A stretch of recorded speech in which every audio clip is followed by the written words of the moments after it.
When something traumatic happens in store or you're facing the heartbreak of closing, it can be hard to know what to say or what support to offer. Here, workplace support share practical ways to help your people feel safer, supported, and able to cope in days that follow.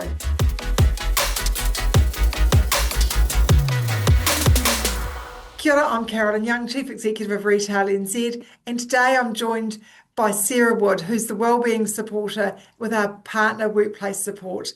Kia ora and welcome, Sarah. Kia ora, Carolyn. Thanks so much for having me. Look, retail is really tough, Sarah, and it's unpredictable environment, right? Sometimes things can Mm. escalate. A customer might become threatening or even assault a retail employee. What do our members need to keep in mind when these types of incidents occur? How can they help provide, greater support to their staff? Absolutely. Anyone who deals with the public is vulnerable to something that we call critical incidents. And a critical incident is any kind of crisis an employee might be exposed to, either directly or indirectly. And examples could be workplace violence or threat of violence, as you've just already mentioned, or it could be a serious health incident or sudden death of a customer, or even hearing of a colleague's death, just to name a few scenarios. Essentially, any situation that has the potential to be experienced as traumatic, which essentially means the event overwhelms an individual's coping mechanisms. The most important thing to keep in mind, beyond ensuring everyone gets through the incident as safely as possible, obviously, is that without an opportunity to psychologically debrief, critical incidents can leave people with residual stress symptoms that can impact mental health and functioning. So, typical stress symptoms can include things like sleep disturbances, chronic muscle tension, headaches, gastrointestinal issues, reduced immunity, irritability, anger, anxiety, depression, difficulty with concentration, etc., etc.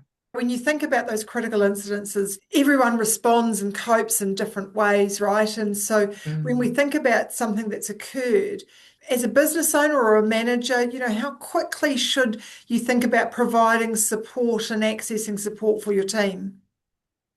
Yeah, that's such a great question. It's really important, ideally, to respond within the week if you can. And then what we do is we run people through something called a debrief.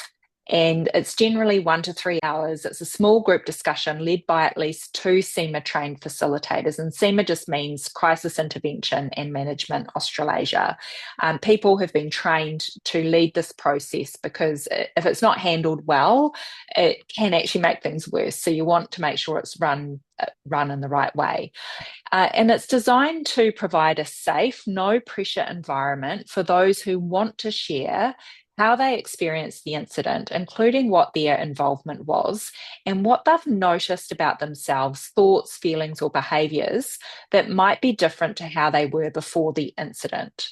So, we also touch on self care and well-being needs and behaviours that help with recovery after an incident like that. So, just simple things like making sure you're around people you feel safe with, eating nourishing food, avoiding too much alcohol, and getting good sleep. All those practical things that can help someone return to homeostasis after a shock has hit their system.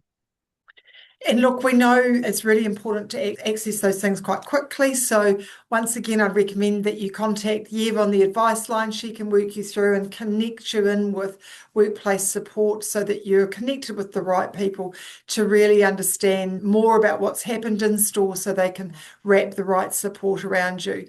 And just Sarah, is that an online situation? So the support that through that critical incidents response that's provided through an online session? Typically, it would be done in person. Okay, great. Yeah, just because it's much easier to read what might be going on for people. Sometimes people have difficulty verbalizing that they are struggling. And so I think it's better facilitated in person. Fabulous.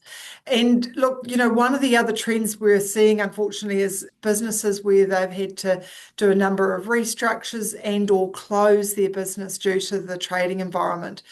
That's a huge impact on employees. So what services would a business normally be able to connect into workplace support to access, and what support would you be able to offer to, both a business owner and their employees? Yeah, absolutely. Our wellbeing supporters can be engaged on an ad hoc basis to come to a workplace and be present and available to support individuals, both during and after the announcement and or to provide emotional support during meetings, just depending on how that kind of information is rolled out. Their role is to provide emotional support and also practical advice again around well-being during the change process. So this could include helping someone make a plan to do something emotionally supportive immediately after the announcement, and then also to help them with, future planning when they're ready to sort of take those steps forward so that they can move into problem solving mode as quickly as they feel ready to. Which, that's a great support, because when you think about it, there's a lot of stress on the business owner, and you can provide support to them so that they can do this in the right way, and also provide support to those that are receiving that information. And if you're there at the time, you can read what's happening in the room. So a really valuable opportunity there. And I wondered if Yeah, I could also touch on one other sort of service that you sure. also offer. Retail NZ, we recently participated in a resilience session that you ran for us, which was really great. It was a sort of a 30 to 40-minute session online. And it was really good for the team to rethink about what does resilience mean for them, what Mm. mechanisms they have in place themselves, what do they already know and what have they forgotten about. Those sorts of services are invaluable too, aren't they, Sarah? Absolutely. So these are what we call awareness raisers because often it's not new information. It's we know a lot of the things that could help us feel better and function better, but we just forget in the busyness of life. So taking 30 minutes out to have a facilitated sort of presentation conversation around a number of different wellbeing topics, and I think we have 6 in total, Mhm. and making time for some Q&A. Not only is it a great team building exercise and can stimulate conversation after the event, it gets people individually thinking about what they can do to be proactive around their own well-being as well. Yeah, and it's exactly what we experienced. It was a really good session that you ran for us. And then afterwards, we had, probably 15 minutes where we connected as a group and we talked a little bit about it quite informally. It wasn't necessarily structured, and people came forward in different ways to say what they'd remembered. And yes, you're so right. A lot of the stuff but it's at the back of your brain somewhere. And we need to bring it to Yeah. the front to remember when times are tough, what are the things we need to do to ensure that we're as resilient as we can be. So it was, I can't speak highly enough of the session that we had and how valuable it can be. And it wasn't a big chunk of time, 45 Mm. minutes out of a day was a really good investment for both myself as a leader and for the team as well. And it supports them both at work and at home. So just another option for people to consider.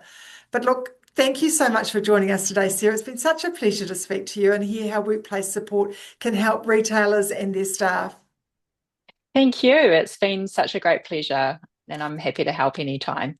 Excellent. Look, I hope everyone enjoyed this episode, and don't forget to visit workplacesupport.co.nz to find out more. This was part of our Empowering Retail series, your go-to short, actionable resource to take your business to the next level. Don't forget to look out for more sessions, and until next time, ka kite anō. Bye for now.